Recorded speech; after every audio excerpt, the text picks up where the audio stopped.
అందరికీ నమస్కారం. మనం అందరము ఇప్పుడు ఒక చాప్టర్ ఎలక్షన్స్లో మన పార్లమెంట్ ఎలక్షన్స్లో పోలింగ్ పీస్ఫుల్గా కంప్లీట్ చేశాము నల్గొండ జిల్లా మొత్తం. సో ఎక్కడ కూడా ఏ ఇన్సిడెంట్ జరగలేదు, ఎక్కడ పోలింగ్కి అంతరాయం జరగలేదు beyond permissible time limits. And కంప్లీట్గా సక్సెస్ఫుల్లీ మనము పోలింగ్ చేయడం జరిగింది. 74.03% మన జిల్లాలో పోల్ అయింది. దీనికి ఇంకొక 2% ఇప్పుడు మనం ఈ పోస్టల్ బ్యాలెట్ కూడా కౌంట్ చేస్తే అరౌండ్ 19,000 పోస్టల్ బ్యాలెట్స్ కాస్ట్ అయినాయి. సో ఇవన్నీ కూడా కలిపి కౌంటింగ్ చేయబడుతుంది ఆన్ 4th జూన్. ఇప్పుడు ఈవీఎంస్ అన్నీ కూడా డిస్ట్రిక్ట్ హెడ్ క్వార్టర్స్కి రీచ్ అయ్యి అవి సేఫ్గా మన దుప్పల్పల్లి అగ్రికల్చర్ గోడౌన్స్ దగ్గర స్ట్రాంగ్ రూమ్స్ క్రియేట్ చేయడం జరిగింది. ఆల్ 7 అసెంబ్లీ సెగ్మెంట్స్కి అవన్నీ కూడా అక్కడ సేఫ్లీ పెట్టాము. పోలీస్ 3 కార్డన్ సెక్యూరిటీ పెడతారు ఈవీఎంస్ దగ్గర. ఎవరన్నా చూడాలి అని అనుకుంటే వారి పాసెస్ తీసుకొని క్యాండిడేట్స్ ఆర్ వారి ఏజెంట్స్ పాసెస్ తీసుకొని అక్కడ బయట సీసీ కెమెరాస్ పెట్టి ఉంటాయి. 24/7 అవి యాక్టివ్గా ఉంటాయి. సో ఆ డోర్ని ఎవరు యాక్సెస్ చేశారు అనేది తెలుస్తుంది. అది వారు చూసుకోవచ్చు. అక్కడ అవి వ్యూయింగ్ కెమెరాస్ కూడా పెట్టడం జరిగింది. సో ఇంకా నెక్స్ట్ ఫేజ్ మనకి కౌంటింగ్ ఉంటుంది 4th జూన్. ఇప్పుడు అది మన పార్లమెంట్ ఎలక్షన్స్ సినారియో. ఏమైనా డౌట్స్ ఆర్ క్వశ్చన్స్ ఉంటే నేను ఐల్ టేక్, అదర్వైజ్ ఎమ్మెల్సీ గురించి బ్రీఫ్ చేస్తాను. తర్వాత ఇప్పుడు 13th ఏదైతే మనకి పోలింగ్ జరిగిందో అదే టైంలో విత్డ్రాయల్ కూడా జరిగాయి. సో మనకి 11 విత్డ్రాల్స్ అయ్యాక 52 క్యాండిడేట్స్ ఫ్రేలో ఉన్నారు ఎమ్మెల్సీ ఎలక్షన్స్కి. డిఫరెంట్ డిస్ట్రిక్ట్స్ నుంచి ఆ క్యాండిడేట్స్ ఇన్ఫర్మేషన్ అంతా కూడా మేము నోటీస్ బోర్డులో పెట్టడం జరిగింది. అదేవిధంగా ఆన్లైన్ వెబ్సైట్లో కూడా మీకు డీటెయిల్స్ తెలుస్తాయి. ఎవ్రీ డిస్ట్రిక్ట్లో అడిషనల్ కలెక్టర్స్ ఏఆర్ఓగా నోటిఫై అయ్యి ఉన్నారు అండ్ ఆల్సో ఆర్డీఓస్ ఉన్నారు. సో ఎవరైనా ఇప్పుడు క్యాంపెయిన్ చేసుకోవచ్చు. క్యాంపెయిన్ పర్మిషన్ కావాలి అంటే వారు వాళ్ళ ఏఆర్ఓస్ దగ్గర విత్ ఇన్ ది సెగ్మెంట్ చేసుకుంటుంటే, అంటే for example with in Mulugu district చేసుకుంటుంటే they can take permission from Mulugu ARO. Otherwise మొత్తం కాన్స్టిట్యుయెన్సీ 12 డిస్ట్రిక్ట్స్ ఎక్కడైనా పర్మిషన్ కావాలి టుగెదర్ అంటే ఇక్కడ మా జిల్లా కేంద్రంలో సువిధా పర్మిషన్స్కి మేము ఇది సెల్ ఏర్పాటు చేయడం జరిగింది. ఆ సెల్లో వారు పర్మిషన్ తీసుకోవచ్చు. ఎవ్రీవన్కి సో ఆపర్చునిటీ, ఈక్వల్ ఆపర్చునిటీ ఉంటుంది, వారు తీసుకోవచ్చు. సేమ్ ఎంసీసీ గైడ్లైన్స్ ఏదైతే మనం జనరల్ ఎలక్షన్స్కి వర్తిస్తామో అవే ఇక్కడ కూడా వర్తిస్తాయి. క్యాండిడేట్స్కి స్పెండింగ్ లిమిట్ లేదు, కానీ వారి అకౌంట్స్ మెయింటైన్ చేయాల్సి ఉంటుంది. పార్టీ అకౌంట్స్ కూడా మెయింటైన్ చేయాల్సి ఉంటుంది. సో ఆ అకౌంట్స్ని స్క్రూట్నీ చేయడానికి మనకి జనరల్ అబ్జర్వర్ ఉన్నారు, శ్రీ రాహుల్ బొజ్జా గారు. ఆయన ఈవినింగ్ ఇవాళ యాక్చువల్లీ క్యాండిడేట్స్ మీటింగ్ కూడా పెట్టడం జరుగుతుంది వారికి జనరల్ గైడ్లైన్స్, ఎంసీసీ గైడ్లైన్స్ వాటన్నిటి మీద. సో క్యాండిడేట్స్కి ఎంసీసీ గైడ్లైన్స్ అన్నీ తెలుసు.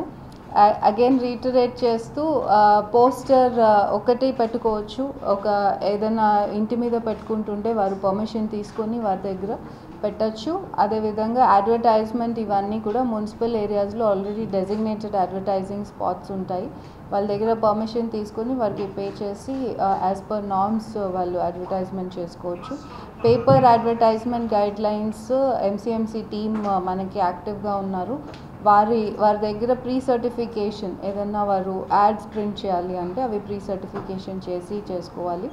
సో ఇవన్నీ కూడా గైడ్లైన్స్ వారికి వర్తిస్తాయి. More than 1 car or 3 cars with their agent వాళ్ళు వెళ్తుంటే అది కూడా పర్మిషన్ తీసుకోవాల్సి ఉంటుంది. కార్ ర్యాలీ కానీ, బైక్ ర్యాలీస్ కానీ, లేకపోతే డోర్ టు డోర్ క్యాంపెయిన్ వారు చేసుకోవచ్చు. ఏదైనా పెద్ద ర్యాలీ తీసుకున్నా కానీ again police permission and RO permission తీసుకొని చేయాల్సి ఉంటుంది.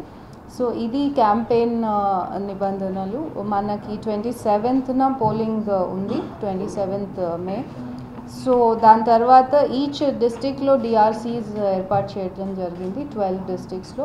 వారు అక్కడ పోలింగ్ చేసి అక్కడి నుంచి కలెక్ట్ చేసి మెటీరియల్ ఇక్కడికి మళ్ళీ తీసుకురావడం జరుగుతుంది. ఇక్కడ కూడా మనము డెసిగ్నేటెడ్ స్ట్రాంగ్ రూమ్ ప్రపోజల్స్ పంపించడం జరిగింది. వారు అప్రూవ్ అవ్వగానే we will communicate where the strong room is. Counting అనేది ఎమ్మెల్సీకి 5th నుంచి స్టార్ట్ అవుతుంది. మనకి ఇప్పుడు 4.7 lakh ఓటర్స్, గ్రాడ్యుయేట్ ఓటర్స్ 12 డిస్ట్రిక్ట్స్లో రిజిస్టర్ అయ్యి ఉన్నారు. సో దట్ ఇస్ కరెక్ట్గా యాజ్ పర్ తెలుగు లిపి కింద ఏది అక్షరాలు వస్తాయో అది సెట్ చేస్తారండి ఈసీఐ గైడ్లైన్స్ ప్రకారం. సో వారి పేర్లు ఆ నంబర్ ప్రకారం రిఫ్లెక్ట్ అవుతాయి. నేషనల్ పార్టీ ఉంటుంది, నేషనల్ పార్టీస్ ఫస్ట్ ఉంటాయి, second registered and recognise parties ఉంటాయి, దాని తర్వాత ఇండిపెండెంట్ క్యాండిడేట్స్కి ఇవ్వబడుతుంది. డిస్ట్రిబ్యూషన్ ఈచ్ డిస్ట్రిక్ట్ నుంచి వెళ్తుందండి. ఈచ్ 12 డిస్ట్రిక్ట్స్కి 12 డిఆర్సీస్ ఉంటాయి. So they will go from each of the districts. Graduates అండి, ఆల్రెడీ అవేర్ ఓటర్స్ ఉండాలి. బట్ స్వీప్ ఏదైతే దీనికి చేస్తున్నామో అవి కూడా కంటిన్యూ చేస్తాము. అందరికీ అవేర్నెస్ అయితే ఈక్వల్గా అందరికీ క్రియేట్ చేస్తాం. సివిజిల్ యాక్టివ్గా ఉంటుందండి. అదేవిధంగా సాక్ష్యం యాప్ కూడా యాక్టివ్గా ఉంటుంది. ఏదైతే యాప్స్ అన్నీ కూడా జనరల్ ఎలక్షన్లో యాక్టివ్గా ఉన్నాయో అవి ఉంటాయి. ఎఫ్ఎస్టీస్ కూడా జిల్లాలో మేము డిస్బ్యాండ్ చేయట్లేదు, అవి కూడా కంటిన్యూ చేస్తున్నాము. ఎస్ఎస్టీస్ ఉండవు, ఎందుకంటే దీనికి సీజర్ చెకింగ్ ఇంటర్ స్టేట్ బార్డర్స్తో సంబంధం ఉండదు కాబట్టి. సో ఎఫ్ఎస్టీస్ అన్ని జిల్లాల్లో యాక్టివ్గా తిరుగుతూ ఉంటాయి. వీడియో వ్యూయింగ్ టీమ్స్ కూడా ఉంటాయి. వీళ్ళు ఎప్పుడైనా ర్యాలీస్ కానివ్వండి, బిగ్ షోస్ పెట్టినప్పుడు వాటిని కూడా చూడడానికి. ఎఫ్ఎస్టీ టీమ్స్ అన్నీ ఏదైతే ఇప్పుడు మేము అసెంబ్లీ పార్లమెంట్ ఎలక్షన్కి అసెంబ్లీ సెగ్మెంట్స్లో పెట్టామో అవన్నీ కూడా యాక్టివ్గా కంటిన్యూ అవుతూ ఉంటాయి till the closure of MLC polls also. Last టైంకి ఇప్పటికి మేజర్ ఎన్రోల్మెంట్ డిఫరెన్స్ అయితే లేదండి. Only 30,000 5 lakh voters last time ఉన్నారు, ఇప్పుడు 4.7 lakhs వరకు వచ్చారు. ఈసారి యాక్చువల్లీ ఎన్రోల్మెంట్ గడువు కూడా చాలా టైం ఇవ్వడం జరిగింది.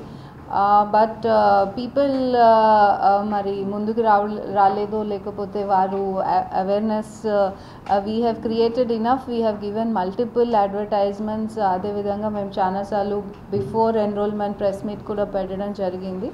So the enrolment is more or less similar and ఇవి కంపేర్ చేస్తే ప్రీవియస్ ఇయర్స్ కన్నా చాలా ఎక్కువే ఉంది. దీనికి జంబో బ్యాలెట్స్ వాడాల్సి ఉంటుంది, బికాస్ 52 క్యాండిడేట్స్ ఉన్నారు కాబట్టి ఆ షీట్ పెద్దగా ఉంటుంది. సో మాకు సఫిషియెంట్గా jumbo ballots with in the district ఉన్నాయి. అదేవిధంగా అదర్ డిస్ట్రిక్ట్స్లో కూడా ఉన్నాయి. కొన్ని డిస్ట్రిక్ట్స్లో ఎక్కడైతే షార్ట్ ఫాల్ ఉంటుందో అవి మేము సిఇఓ ఆఫీస్ నుంచి తీసుకోవడం జరుగుతుంది. సో ప్రాబ్లం అయితే ఎక్కడా లేదు.